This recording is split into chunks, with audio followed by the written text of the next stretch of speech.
I'm a 26-year-old female, and I travel a lot, but a lot of my friends either don't have the money or the time to travel with me. So generally, I just go alone, then meet people during my travels.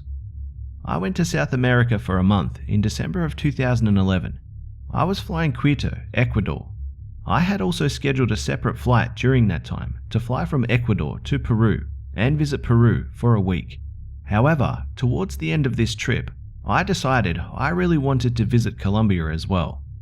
Against my mum's wishes, urging me not to go based on how dangerous she believed Colombia was, I went anyway. There was also this guy from New Mexico who agreed to go with me.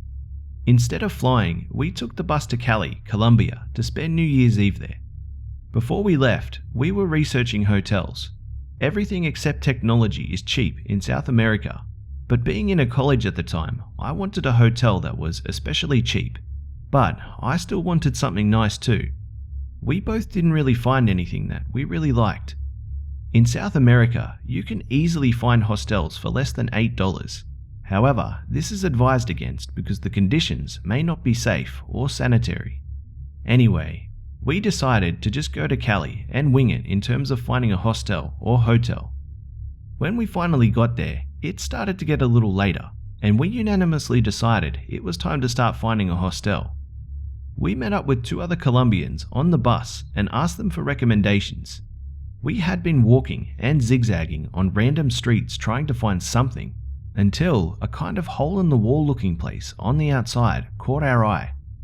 We decided that we were going to stay there, and the Colombians decided to stay in the same place as well. This place was a hotel rather than a hostel. It was called Hotel Americana.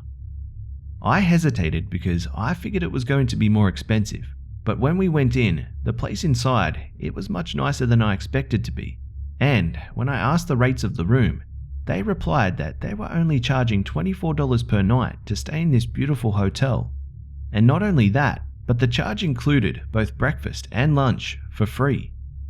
And if you so choose, you can also have a dinner at the hotel for a small additional fee for free every night. We all decided that we were going to stay in this same hotel all week. For the most part, throughout the week, we ended up just eating at the hotel because it was the most convenient and cheapest option. This place was probably equivalent to a 3.5-star hotel back in the US. But trust me, this is nice for a lot of hotels in South America. Shortly after eating breakfast the day after we arrived, I felt sick to my stomach. I never puked, but I had this sharp stomach pain that just wouldn't subside for a full 48 hours. It was menstrual cramps times 100, and no matter how I stood, sat, or laid down, I just could not get comfortable in any position. But it disappeared after the second day, and I felt a lot better to go out and do things. All else goes well for the rest of the trip, and after we part ways, me and the guy from New Mexico, as well as the 2 Colombians, add each other on Facebook before all parting our own ways.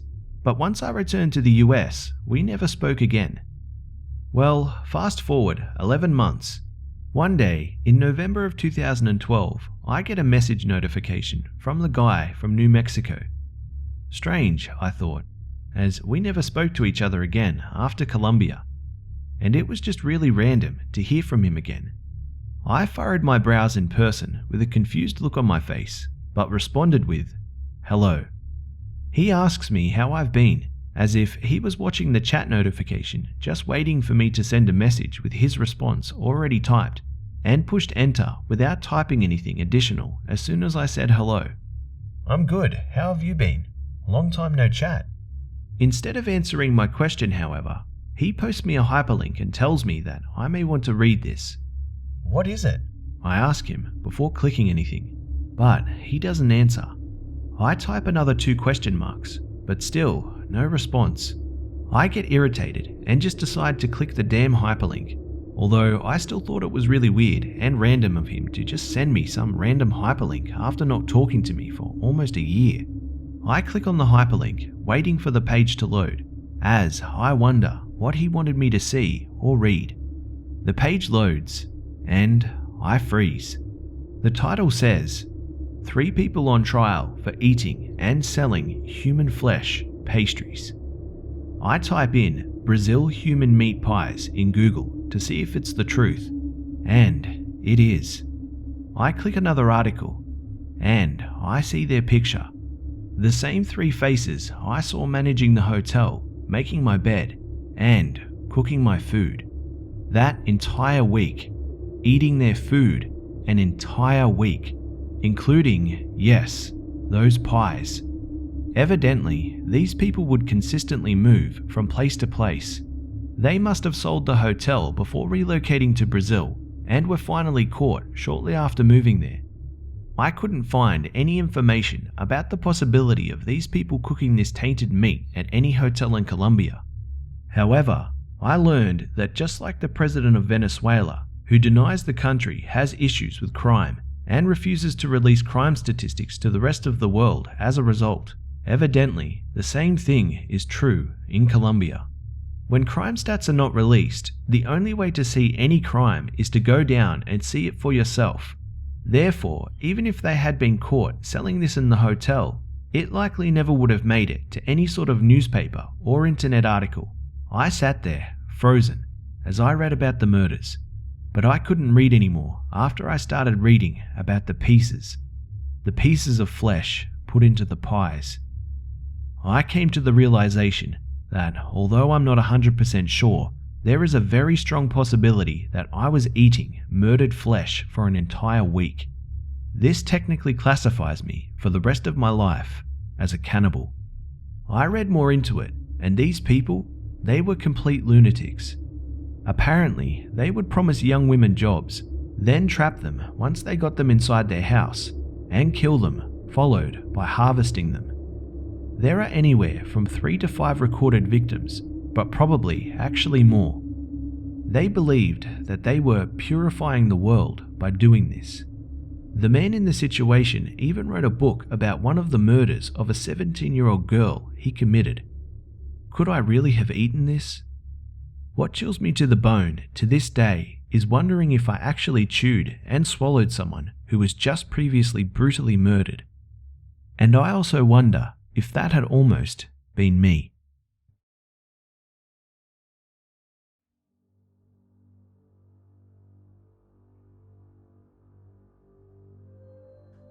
G'day mates, it's be.busta here. Well, I hope you enjoyed the video guys. And I guess you could say that this story, it wasn't very tasteful.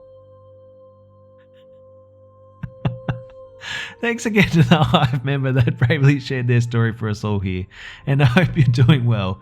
For the chance to have your story feature in a video, you can send your story to my email, which is in the description below. And as always guys, keep them coming as this channel relies upon your stories to continue. Also, please do me a favor and just state in your email what your story is about in the description, and also provide me with a short written statement of consent just so that I can be above board with everything. Also, remember to tell me in the email if you would like to remain anonymous, and please change any names if you don't want particular names to be shared. So guys, a lot of people have been requesting a few stories again. A ton of people have been asking for more deep web stories, Home Alone stories, and paranormal stories. So if you have any stories associated with these topics, be sure to send them in, as I think I'll be trying to make some videos on these topics very soon. And as always guys, it would be awesome if you could like, share, comment, and subscribe if you're new. Don't forget to follow me on Facebook, Twitter, and Instagram for updates throughout the week. You can also catch me on my second channel, all of which have links in the description below. Thanks again for always tuning in guys, for all the love and support, and I'll see you mates in the next one.